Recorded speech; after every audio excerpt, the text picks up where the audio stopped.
This is the Bahamas Tonight, the Northern Edition. Good evening, all. I'm Shashina Rule. As always, it is so great to have you with us. Topping news, the Grand Bahama Utility Company is firing back tonight, refuting claims that an offensive odor from the sewer plant continues to hover over some of the areas of the Chesapeake subdivision. Now, some residents say the odor is creating health concerns in that community, but utility company officials are defending their operations. Italia Hall has our top story. Members of the media were taken on a tour of the sewage plant by the executives of the Grand Bahama Port Authority to give a first-hand view of the sewer system. Chesapeake resident Sheffel Hepburn claims the spillage from the system is creating a foul odor in that neighborhood, but executives say that the odor has nothing to do with the sewer system. The Grand Bahama Utility Company says that this here facility does meet the standards of the World Health Organization and does not present a health risk. We operate a very safe plant here. We are very satisfied with the operating procedures, and so we continue. We were taken through the 5-step process that is put in place at the plant to ensure that no odor or harmful bacteria is exposed. The Vice President of the Building and Development Services, Arthur Jones, says that there has been no recent sewage spillage at the facility. The last incident of raw spillage at this plant happened 2 years ago, probably a little more than 2 years ago. The company says that it is possible that a nearby pond can be producing noxious odors to nearby residents. Once we would have gotten a complaint some years ago, we would have checked also all of the environments around this particular facility.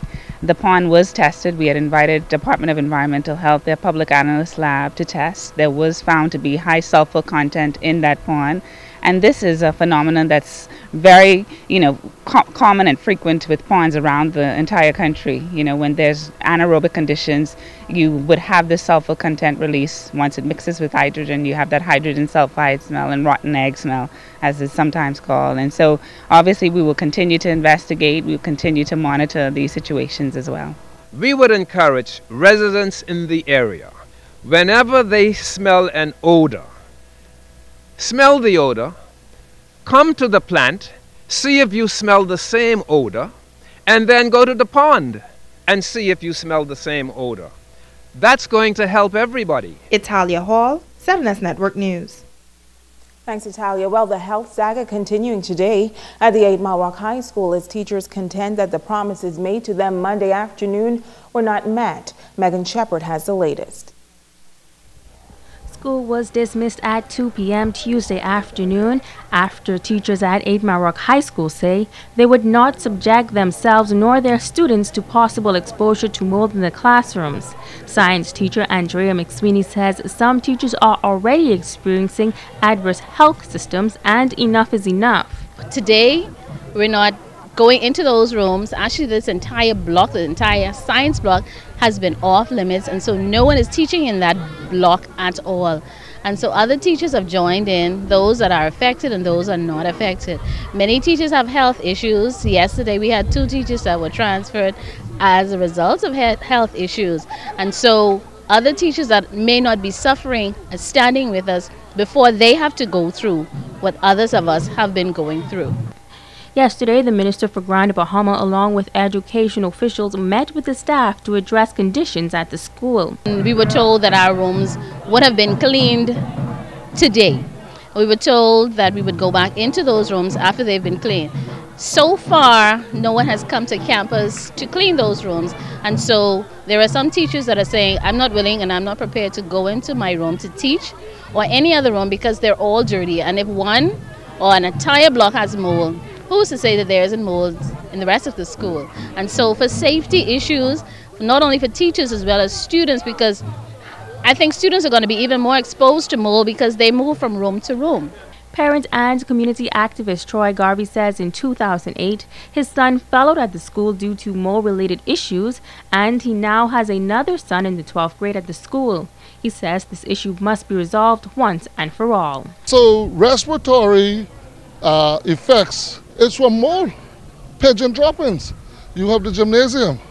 They want to use the gymnasium, but the gymnasium is not up to standard for the teachers to go in either. So what I'm thinking is that the whole school should shut down for at least a week clean up the gymnasium, top to bottom, inside out, use that, come into the block here and do what they have to do. This school is old. It is no exaggeration about that. It is old and it needs fully repaired. Now, Principal Ivan Butler says it is unfortunate that this mold situation has interrupted the flow of education. He says he hopes to have it eradicated once and for all. He says work is currently underway at the school and they will have students back in safe classrooms as soon as possible. There's only a portion of the teachers that didn't return to their classrooms today. Those teachers had legitimate concerns, and we are addressing those concerns as we speak. But as I mentioned, we will continue to get it up and ready for Thursday morning. Principal Butler notes that Environmental Health was on campus this morning carrying out investigations, and they will continue to clean and treat the buildings. So we will continue to clean, continue to treat the buildings, and as a result of that, we will not have school tomorrow, so we're asking the parents of the 8 Mile Rock community to keep their children home. We will do an intensive cleaning and mold mitigation as of this evening and tomorrow, and we hope to return to school on Thursday morning. Megan Shepard, ZNS Network News. Meantime, the Grand Bahama Academy making a comeback after a fire at the end of September last year. The school incurred fire and smoke damage to several rooms on September 30th at an estimated cost of around $80,000. Principal Ruth Roll says the school has recovered well and operations are back to normal. Since the fire, we have relocated the tuck shop into one of our rooms, but now we're back in the tuck shop, so we're very thankful for that. God has been good. And the constituency have rallied around us, and they have assisted wherever possible, and God has been good to us. And He has really, the fire could have been worse. Our whole complex could have been burnt down, but because of God's goodness, we were able to still be here and do our best in this community to influence others for Christ. The school's principal says the unfortunate incident has led to the school making some critical changes. We had to put in security because of the fire, because have too many break-ins, and now hopefully it will not happen again, and people will just realize we're school, we're here, we want to do the best we possibly can. Don't hamper our efforts, just let us do the best we can. Stay with us, there's more news right after this. Bringing news that matters to you. You're watching the Bahamas Tonight Northern Edition. Welcome back.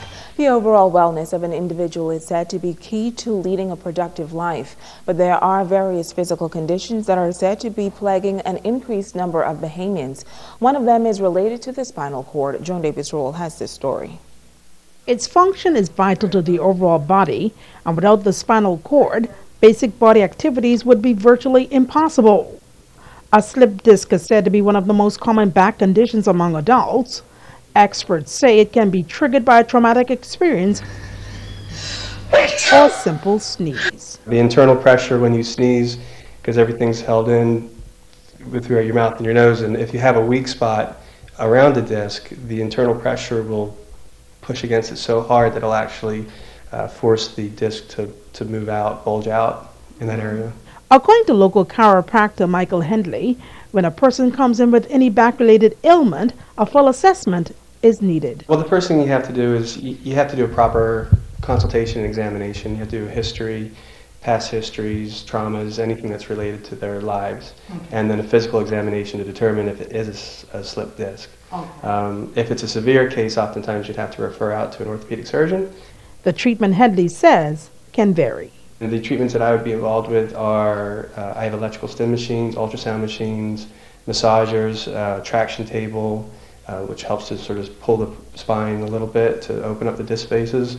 And then also the actual chiropractic is hands-on manipulation, and you determine the area where there could be a problem, and basically through certain techniques that I know, you can readjust the spine, and it relieves pressure off of the nerves and the muscles in the back. Joan Davis-Roll, ZNS Network News. Now, for further information, persons can contact the chiropractor at email address michaelhendley@yahoo.com or the Chiropractor Center in the New Bullards Plaza, Freeport, at telephone number 351-9015. In other news, a local technical institute is clarifying some misconceptions about the Learning Center as officials prepare to chart the way forward. Sabrina Brown has the details. A total educational center is in the process of being rebranded. Marketing consultant Selena Hall Glinton says the technical school is often looked upon as an alternative for delinquent students, but that is not the case. We don't want parents to see it as, okay, this is where we have to send our child. This should be a choice and a consideration when you're thinking about educating your child based on their talents. And we all have gifts and talents, and some of us are more academically inclined. Some of us want to do something more with our hands, more practical, and so we're a school that caters to those whose talents are more practical in nature, and it has nothing to do with the stigma of behavioral problems or an inability to function elsewhere. She says there are many benefits to the program, and many young people who have completed the training over the past 7 years are having success. We've had persons who've gone on to be entrepreneurs who have secured positions with the major employers in Grand Bahama. We've had persons who work now as a result of their education here, who work in supervisory and management roles and are now training staff based on the education that they have received here. The Total Educational Center is expanding its reach to other islands in the country. The institution is preparing to launch a program in Abaco soon. Abaco is unique and it's an island that its economy is blooming, it's growing. And with that growth comes the need for educated and qualified individuals. You know, it's okay to have opportunities, but we have to prepare ourselves for the opportunities that are there. There's no good having an opportunity if we're not prepared to take advantage of it. Hall Glinton says TEC provides a firm foundation for young people, and they will remain focused on training tomorrow's workforce. Sabrina Brown, ZNS Network News.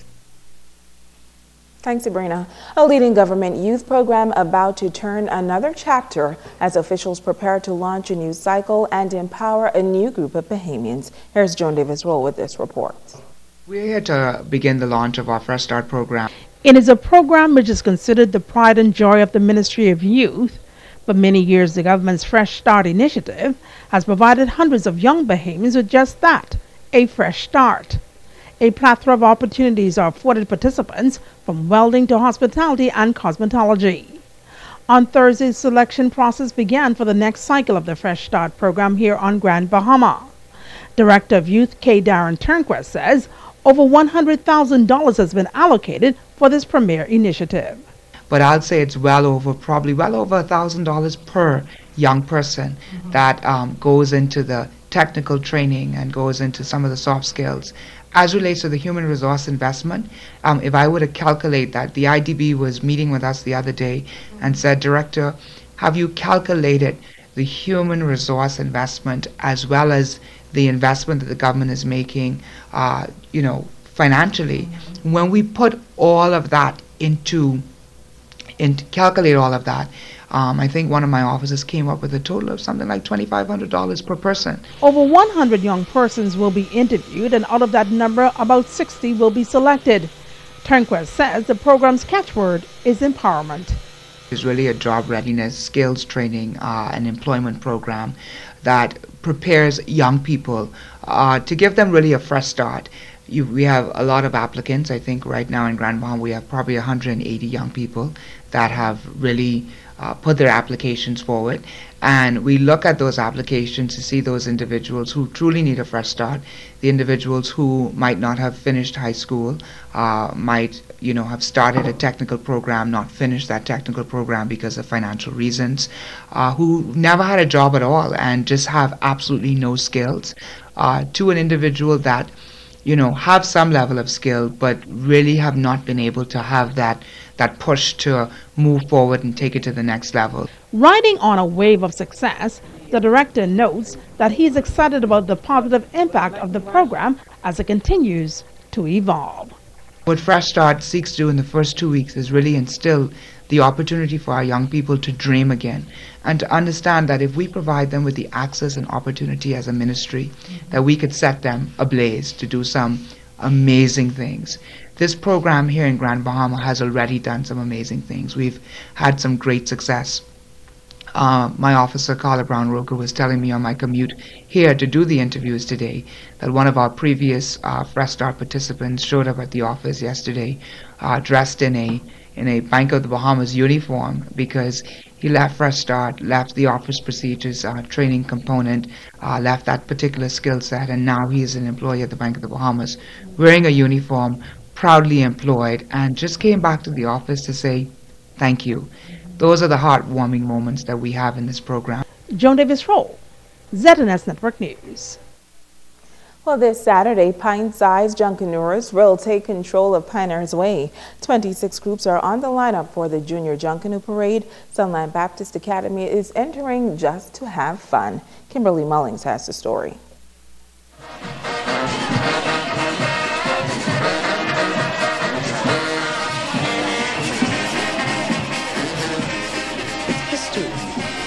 And they should know from whence all these things that we partake in originated.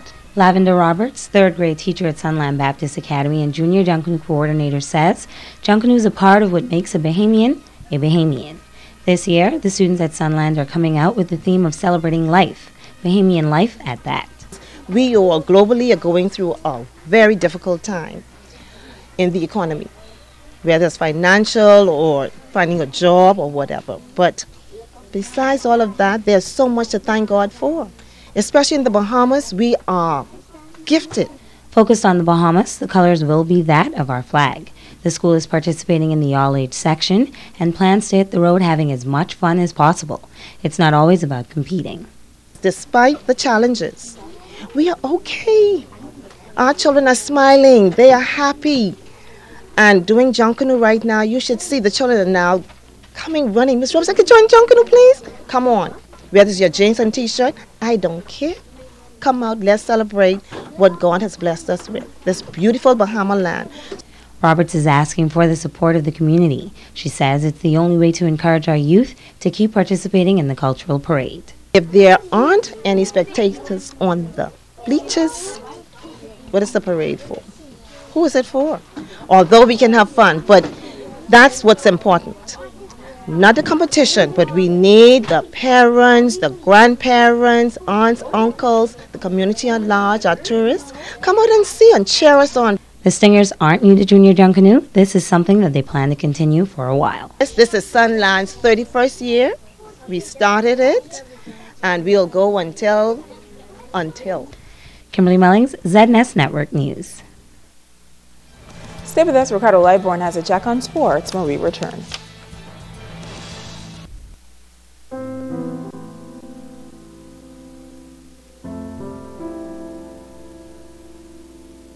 Remembering Sajak this Thursday at 8:30 p.m. only on TV 13. Please tune in.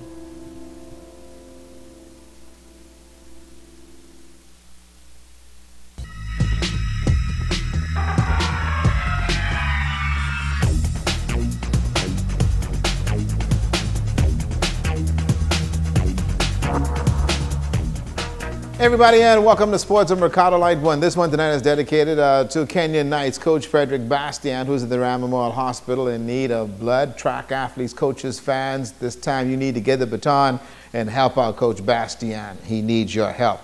Okay, the Legacy baseball season opened on the weekend, and guess what? High expectations for the Little Sluggers. The opening Legacy baseball season took place inside the YMCA gym due to inclement weather. Executives of the Bahamas Baseball Federation on hand. Fond of Legacy baseball, Patrick Knowles was the guest speaker and commended the current executives and parents for keeping the league alive. Trying to encourage them that they have to be all in. This is not something that they could half step when it comes to development of the children. You have to be all in, you have to be organized, and it's going to hurt. It's going to be a sacrifice. It's not going to be easy. But if you're committed to it, it's going to pay dividends at the end. And, you know, we just try to give them some examples of what Legacy did in the past, how it was hard. You know, when we first started out, we had to, we didn't have any local affiliations, so we had to get locally affiliated. We didn't have any national affiliations, and then we had to get the BBF approval, and then we had no international affiliation, so we had to get Pony International. So they need to use their foundation, use the experiences of the past, so they could better be competitive now and taking these children into the future.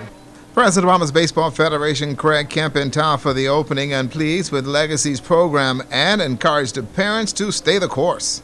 The strength of any program is really going to rest on the involvement of the parents. You look at the JBLNs and the Freedom Farm, strong parental support. And if Legacy is going to get back to that level of where they used to be, they're going to need more parent involvement and more parents to bring their kids, get involved with the kids.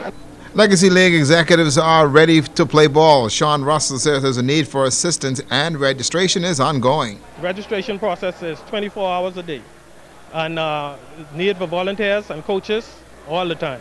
We need as much help as possible. After the opening, Legacy Sluggers still wanted to play ball. Whenever the umpire says play ball, these little guys will be ready. And the primary school softball season is underway in the Nico Grandina Doherty League. And newcomer to the primary school, that is Grace Bible. Folks, they did a job on Holmes Rock Primary. Congratulations to them. 8-1 to score. Maurice Moore down. Hugh Campbell 5-3. Bishop Michael Eldon over Walter Parker 15-9. And Sunderland defeated People Gospel 10-1. Now, as far as high school basketball, this is the Derek Nesbitt Obi Wolscombe League. Let me tell you, Egmont Rock senior boys had a good one going over Jack Hayward 51-48. Sunderland bagged BMES 43-15. Tabernacle 44. Lucana National 18. St. George's over Grand Bahama Academy 43-18. And on the junior boys scoreboard, Tabernacle over Sunderland 30-20. Egmont Rock and a squeaker over BMES 18-16. Sister Mary Patricia Russell turned back St. Paul's 18-10. Jack Hayward over Grand Bahama Academy get their score on this one 32-11. Well, the Freeport Rugby Club youth program is growing and providing some benefits for our athletes. For more on this, let's go to our Atalia Hall. It's a new year and training has been a little tough on players on the Freeport Rugby Junior Soccer team. They say although training is hard, it is preparing them to play at their best, and the public can expect a lot more of improvement in play this year. First it was tough because it was after the summer, so we were all not fit, so we had to run a lot and it was really hard. But then it has been great, but I mean we can get better if more people come, and it's getting more famous every day. I expect to see a lot of improvement for everyone, and actually want to play soccer every day and like have a goal every single time.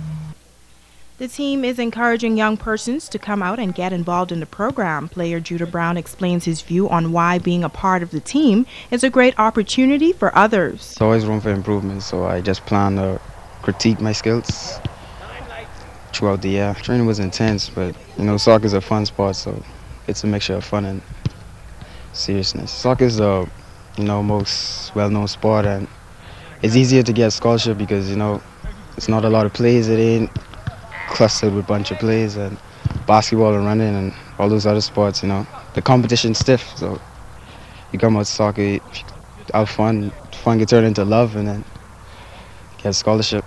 Italia Hall, ZNS Total Sports. And the guys out there tomorrow, and again, Coach Bastien, get well, my brother. That's a look at sports. Get in, get out, get hype.